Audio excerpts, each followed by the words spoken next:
Currently, we're in Cincinnati, Ohio right now. We're on Queen City Avenue.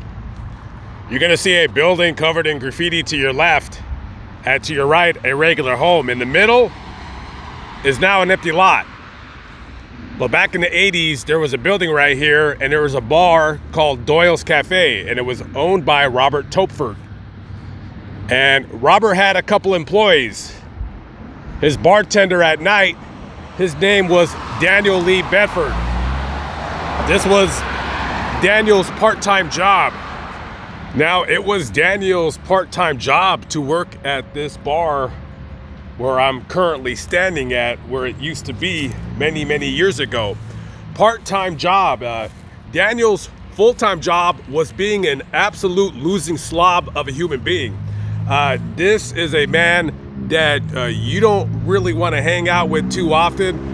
This is a man that would not be able to hold his drink. One drink quickly turned into 10, a raging alcoholic of a man. And also, judging by his driving background, with getting literally over a dozen tickets for speeding. Oh, and he also loved to drive drunk. This slob did not care who was driving around him. He didn't care about any of the safety concerns of his fellow citizens.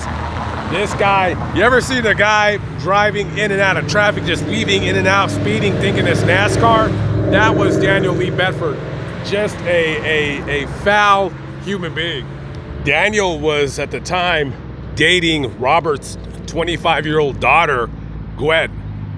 Now, they have been dating on and off, and friends would say that their relationship was on again, off again. On again, off again, back on again, off again. And oftentimes, the breakups were started by Gwen, because Robert was just, even though he was older than Gwen, he in maturity was probably about 12 years old. And he would get abusive when he drank. I don't think this girl would probably be telling her father this. I don't know, because then he wouldn't be working there.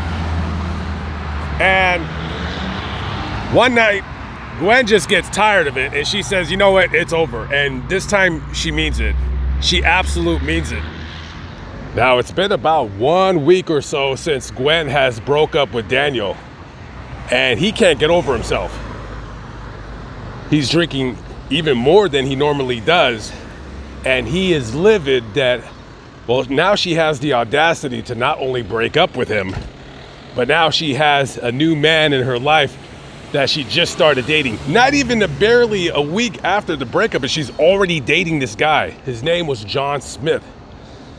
And jealousy is raging, boiling in his veins.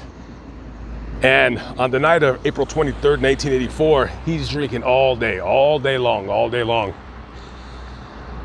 And he comes to Gwen's apartment, which was right here, and he wants revenge. So Gwen goes out with her new boyfriend, and he sits here in his car and he waits. And he waits. They get back, and he waits. He waits. He goes to the door where she lived, and is just waiting. Doesn't knock on the door. It's just sitting there, lying in wait. So it's around maybe 2 o'clock, 3 o'clock in the morning. So John is leaving the apartment to go home, and when he opens the door, he sees Bedford standing there, and he's staring down the barrel of a .38 caliber revolver, and immediately he shoots him twice. Boom, boom. Gwen jumps up. Her roommate Joanne is, what the hell is going on here? He runs to Gwen and shoots her 3 times. Boom, boom, boom. Gwen runs into her roommate's bedroom, and all she could say is, I'm shot. Now, by the time Joanne rushes to her roommate, Bedford is there with a shotgun. And Joanne is begging him, please, please leave her alone. Please don't shoot her. Please don't shoot her. He just looks at her. He gives her like this weird blank stare. Joanne runs to the bathroom to hide. And within maybe only but a few minutes, a loud explosion. Boom. It's one of the loudest sounds she's ever heard in her life. Now she's probably thinking this guy's coming. He's going to come through the bathroom door and finish her off. But it never comes. He turns around and he walks away like nothing ever happened.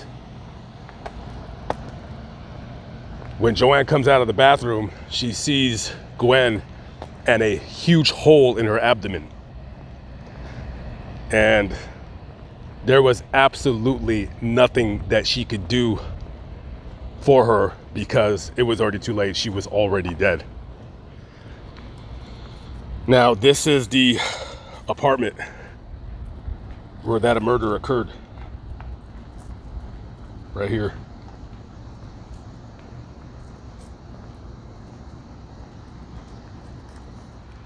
As soon as he shoots and kills both Gwen and John, Daniel makes his way down a few hundred miles to Tennessee. He goes to his buddy's house and walks in the door and says, well, I did it. I finally did it. I killed her. He tells his friend that he killed Gwen and her new boyfriend. Now, I'm imagining that the guy first probably thought he was joking, but quickly came to a realization that, no, this guy was serious. He really did just murder two people not even 4 hours ago. So his friend secretly calls the police because now he's in fear of his own life. So the police come, gaffle him up, and take him down to the station, and he readily admits what he did. He says, yes, I killed her. And he, in graphic detail, tells the police, or the deputies down there, he says that he shot John twice and Gwendolyn 3 times, and he shot her, the final shot, with a shotgun blast to her groin, just to make sure that she was dead. And he even wrote it out and everything. So he's extradited back here to Ohio to face the charges of 2 counts of first-degree murder. Now, of course, his stupid defense, they have the audacity to try to get this guy off on just voluntary manslaughter. Well, their excuse is, well, you know, first of all, he was an alcoholic, and he was drunk while he did it, and he didn't know what he was doing, and, well, he was really depressed, and his IQ is 76, so this guy's basically retarded. And interesting. So because your IQ is 76, you don't know the difference between right and wrong.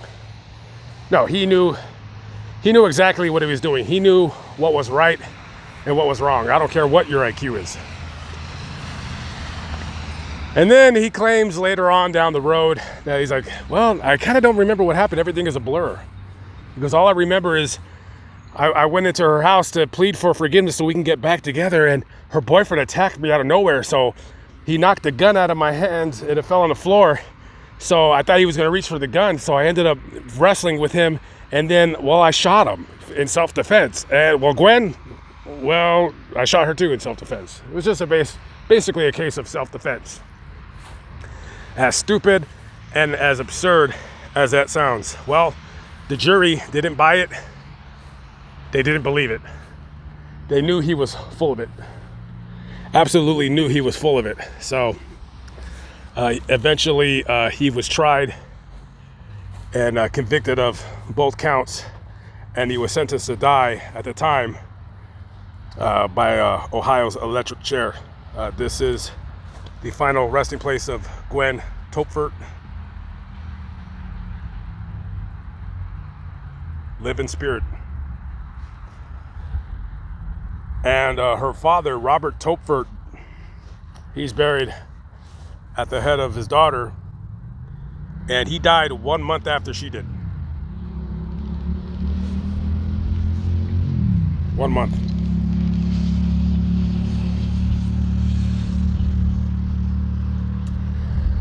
Gwen's mother passed away in 2020, and I believe she was cremated, so she possibly is not here with them, but I'm sure somehow, somewhere, they're together again.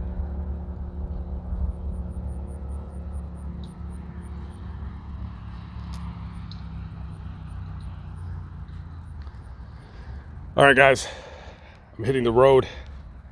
We're gonna go down to Kentucky, and cemetery down there, bad cemetery, let's just say bad cemetery. I'll see you on the next video. Peace out.